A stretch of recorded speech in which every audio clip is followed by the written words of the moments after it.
Hi, I'm Dave Bundy, editor of the Lincoln Journal-Star, and this is our editorial board endorsement interview with Annie Mumgaard, a school board member and running in District 4. And that's sort of northwest. Is that correct, Annie? Kind of more like north central to the west. Yes. Okay. Correct. All right. I forgot yesterday to look at the map, and I forgot again today. All right. So before we get going with you being the star here, we'll have Kent and Mike introduce themselves. Mike, you want to go first? Hi, I'm Mike James. I'm a community member and the newest member of the editorial board. And then Kent. Hi, Kent Wolgamott. I write about arts and entertainment, and we've talked before. I've been on the editorial board for close to 13 years now. So that would make Mike the newest and you the longest serving. Yeah, I think so. Okay, and I'm somewhere in between. More on your end, Kent. All right. Well, Annie, we appreciate you being with us. The first question, you know a lot about serving on the school board, obviously. Why do you want to keep serving? And then tell us about some of the experiences and attributes you have that suit you to the office. Well, as you said, my name is Annie Mumgaard. I am running for District 4 in the Lincoln Public School Board of Education. This would be for my third term. So I have been on the board for 8 years. The reason I decided, it was actually a very hard decision to decide to run again. I truly believe in serving my community. But I decided that ultimately I wanted to continue on for a variety of reasons. One is we have some projects that we need to complete. We have some projects I'd love to see continued. And then we have some things that I'd love to see us to get started. Also, I'm still an LPS parent. And currently I'm the only parent on the board. And I find it's very important that we have a parent of a student currently in the school system in the board. My son has only 1 more year to go. So we then will need we always need parent input, but I think then the board itself can look at that as a next step. The reasons I would really like to stay on the board is, one thing I'd love to be there to complete. I was there in 2020 when we passed the $290 million bond that helped us. That is where we were able to create our 3 new schools. And we have 2 of them completed, 1.5 complete, 2.5 completed, and we have a 3rd one almost complete. And I'd like to stay there to be around to help make some of those final decisions. That has been an honor to be able to pass all the things that we have to pass to make those buildings come to fruition and then be staffed and be available. I'm especially proud of the new Northwest High School and where it is placed out there in that community of Air Park.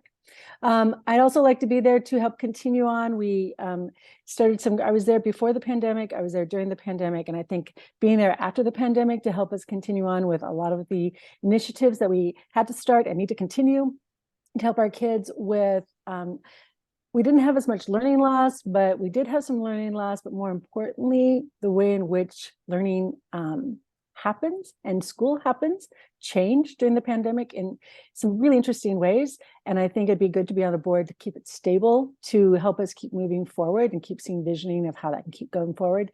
And I'd really also like to be able there to restart. I think we need to looking forward future-wise, especially with our facilities and looking at the future of our climate and are our facilities prepared? Are we prepared for a changing climate, and how we can be prepared for 10 years, 20 years in the future? So those are my 4 big reasons. I'm a parent, I'm invested in it, and I have some things I'd like to see finished, continued, and started. All right. And can I add to that? I also think what we really need right now is stable leadership. And by staying on the board, I help also bring forward stable leadership, especially with a new superintendent and some new ideas. And I think at this point we are in need of stable leadership, and I can offer that. All right. So you touched on this a little bit, and it's been a source of friction nationwide, but we've seen a little bit of it here too. Obviously, parents play a key role in the education of their individual students. How do you see parents interacting effectively with the board? We've had parents show up at meetings. That kind of feedback has You know, there have been short tempers sometimes involved in that. So how should parents be interacting with the public schools on kind of an administrative level? So first of all, I think for true change in a parent's life, when they have a child in the system, if they have any issues or concern, the most effective way to impact change is to work with first your teacher, then your principal, because we are very much on local control here. So your school is the most important and first step for you as a parent. If there is something that is bothering you, you don't like or whatever. So then the next step would be then moving through that chain up to working with administration at the district office. I really think the last step is coming to the board, because at that point then the board has a responsibility of listening to the community. And then, you know, the board's jobs, we have three important jobs. One is to set policy, to set the budget, and to evaluate our superintendent. And we're able to do that effectively by hearing from the community, especially when we set goals and to evaluate the superintendent. Parents are always welcome to come and speak to the board. And they should come and speak to the board because it does make public sometimes issues that we had not seen before. A really good example of this is girls wrestling. We had parents who came to us and said, we've been trying and trying, and it's been taken out of the budget here. It's been, you know, NSAA is pushing it, but we don't have a way of having that happen at LPS. That was a really effective voice because we could go and find out, you know, who have they talked to, what has been the response, and what could we do to do that. It also was a budgetary issue. We needed to do something in our budget to be able to make that happen. So that's really a good case in point where parents had a concern and they brought it to us. They met with several people. I mean, that brought forward meetings, that brought forward consideration of how we could do this and when we could do it. We couldn't do it the night they wanted us to do it. We had to wait till we went through our budgetary process. So I mean, there's that aspect to it. But that is the process. To me, the importance of working with the board. I think the next step is that another thing is that every board member is completely open to hearing from and speaking to and meeting with our constituents. I've done it, fielded a lot of phone calls. Oddly, I don't have coffee with many people, and I'd be happy to have coffee with people. I do work, so sometimes having coffee is a little tricky. But speaking one-to-one with your board member is also very effective. So, okay. You have probably a lot of insight on this. What do you see as the most pressing facility and staffing needs facing the district? The most pressing facility and staffing needs. Well, we do have pressing staffing needs, and that's across the nation. The school is no different than all the other, places that are finding, having staffing issues. The only thing with us is that it truly impacts our children if we have staffing issues. So I think having the quality and the number of staff that we need, especially those who are in the forefront with our kids. And I'm not just talking teachers, I'm talking bus drivers, paras, the people who serve lunch. So those are pressing needs, but it is pressing. We are looking at a future of there are not a lot of people choosing to go into education. Finding teachers of quality is going to become a more and more pressing need, just because of choices being made by those who are going into careers. And so I think we need to grow. We do need to grow our own. We also need to be treating our teachers in a way in which being a teacher is seen as a positive and productive career path. Facility-wise, we have such really fabulous facilities. We need to finish our schools. And then I think we need to start looking at our facilities and how are we prepared? We have miles and miles of rooftops. How are our rooftops prepared for increasing climate change, increasing heat? Can we do more to be green campuses? what does that mean? What would be the budget impact on budget? And then the decisions on that one. Okay. Well, you've been on the board for a while, so I'll make a prediction on your answer on this one. But how do you think LPS does as far as being stewards of taxpayer dollars? You know what I always think is funny about this question? I think it's an assumption that we're not stewards. And maybe that's not the assumption. But, you know, every member of the board is a taxpayer. Every teacher is a taxpayer. Every person who works for LPS pays their taxes. And so I believe we're really good stewards of the money. We do such a positive process. Your mic is kind of cutting out. I don't know whether it's fallen away from Is that your. better? Yeah. I think it's my headset. Apologies for that. I think we're really good stewards of the money. We have a really solid process of how we make the budget. We gather in information of what is needed. We gather in information of what is wanted. We gather in information of what the community wants. We have a long process of what resources do we have coming in, income we have coming in, and what we can do and what we can't do. And we have a long process where the community can also put input to it. So I believe we're really healthy stewards of our money. There is no backroom dealing. There's no assuming like, let's get all the money we can and do what we can with it. I truly believe we should do as much as possible with the money that is available to us, because it's all for working towards educating our children, and it's all for, in educating our children, we're strengthening our community. So in that sense, that's why we're being good stewards of the money. That's why we may push what we can push, because what our goal is to have a well-educated community that makes us a stronger community. All right, thanks. And just for the record, we didn't ask that question because we made any assumptions that you weren't. Just challengers, incumbents often have a lot of inside knowledge that helps them answer questions. So challengers sometimes, trying to help them out. And I would say agree that I think the point is that there are so many processes, and our budgeting system is a really deep process. So at many points we can hear from the community, and we can hear from each other. It's not just a one and done and we're handed something and we sign off on it. So I think it's the process that's really important. Totally different topic here. There have been discussions about resource officers in schools. There have been discussions about the application of the equitable application of discipline in schools. Periodically, there are safety concerns. How do you think LPS performs in this area? And are there changes that you think need to be examined at some point?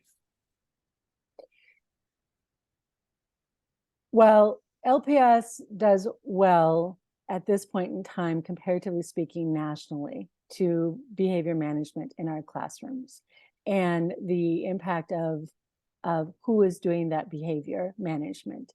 And I think a large part of that, we've had some changes in the last several years, and that came partly from our SSK, Safe and Secure Kids initiative.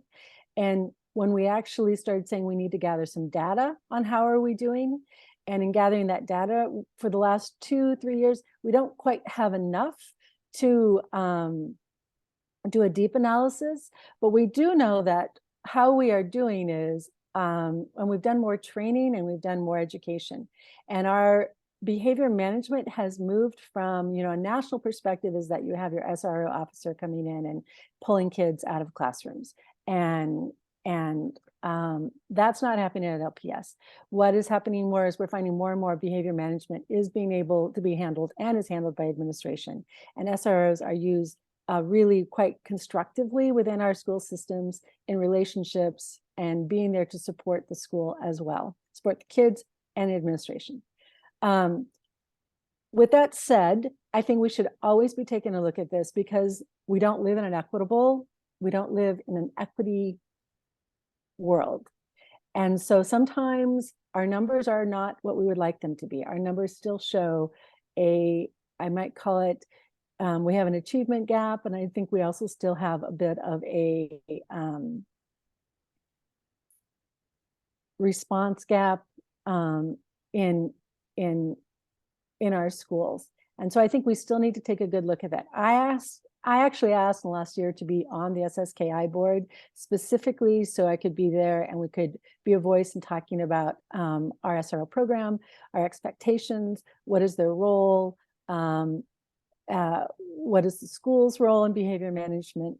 And so LPS has done a lot of growth, especially, I would say, even in the last 5 years in that whole area. And that has come from training, and it has come from an awareness building, and it's come from the fact that we keep asking for data and we keep evaluating how we're doing. We're also nationally known for our SRO program, for some of the steps that we have taken and what we have built. And so we should be pretty proud of that. We're kind of leaders in what we're doing and how to build this kind of program and how to be a true community program and a true partnership program. All right, well, I'm down to my last question. So before I ask it, I want to double check.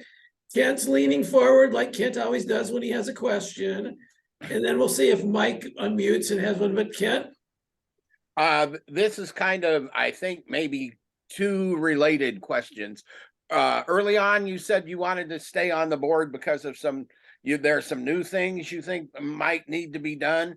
What are some of those? And I guess related also to the facilities question, with the new schools have been built or are being built. Do you think that's there's going to be any need for additional schools in the next, well, probably not the next 4 years, but down the road? So your first question is things I'd love to see us to start looking at and working on. I would love us to start looking at our facilities. We have fantastic facilities, but how we are prepared for a changing climate. I know, like in California, they've already looked at like lack of recess because it's too hot for the kids to go out because they only have because of the playground areas that they have. So we ourselves have very hot spring days. We have very hot fall days. So that's something I'd like us to look at. I am not saying it's something to jump in and do, but we need to take some evaluation to look at, are we prepared? Do we have enough trees? Do we have enough shade places for students to be outside? Do we have enough green spaces we know that it's better for mental health, the more green spaces you have. So do our campuses allow us to do all of that? Because mental health of our children and our teachers is also a very important issue that we need to be looking at. Also looking forward, when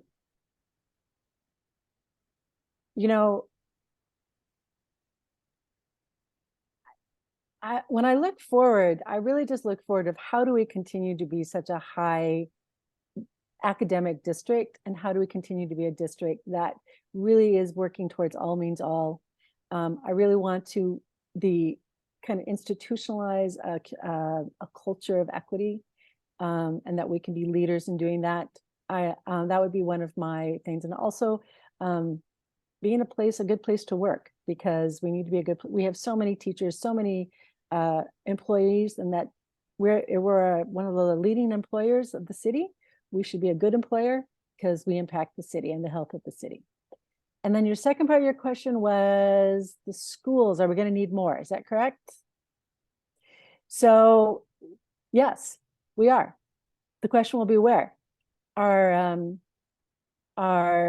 middle schools are busting. They're very full. Our elementary schools, in my district, I have my schools are Clinton, Hartley, Belmont, Campbell, Goodrich, Coosier, and Skull. Belmont and Coosier are two of the largest elementary schools, and they are only getting bigger because of the growth out in that part of the city, in the north part of the city. So what do we do? And that flows right into our middle schools. The question would be, we have growth all over the city. It was just like with the high schools. If we do need to grow, where is that going to be, and how are we going to handle it? Is it going to happen in the next?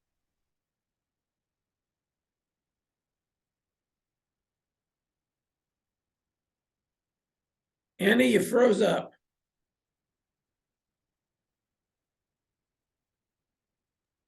It was going so well there. Oh my gosh. I remember right where she was. I can see it on her face. Is it going? I'm wondering.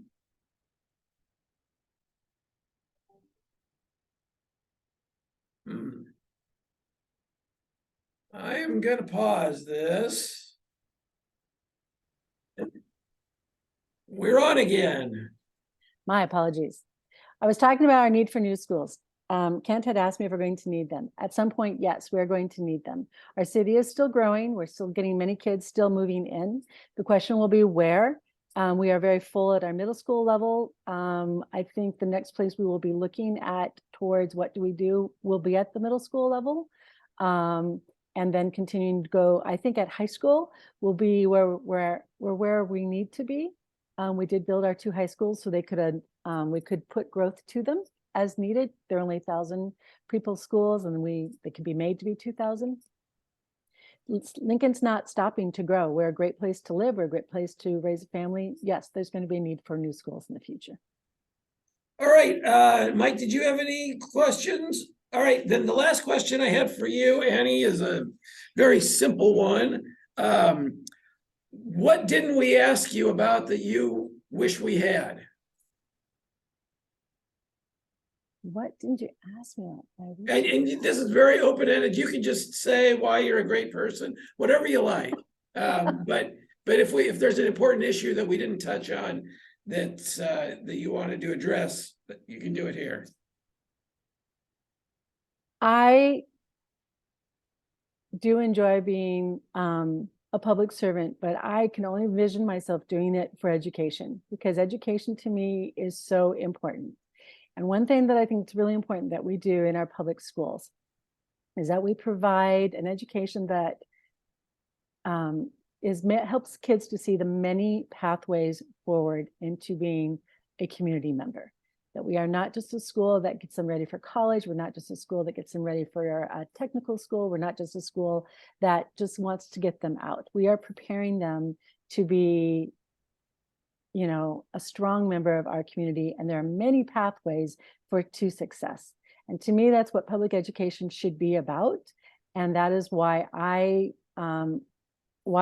enjoy being on the board, and that is always my goal. My other goal on the board is always to be asking the questions that I think a parent would ask, and always kind of pushing forward to, are we considering everyone when we are making these decisions? That can make me kind of we have a lot of committee meetings, and sometimes they go a little longer than needed because I'm always asking how and why and who.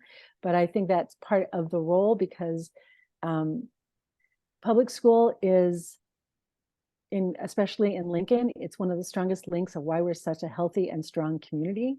And I think it's really important that we have a board that's our goal, is to keep it a healthy, supporting and contributing member of our community, and considering all who are part of our education system is how we have to do that. All right, well, Annie, with that, I believe we are concluded. So thank you for your time. Thanks for overcoming technical difficulties. My And, apologies. Thank you. We wish you the best. Thanks. Thank you so Thank much. Have a you. good day. Bye.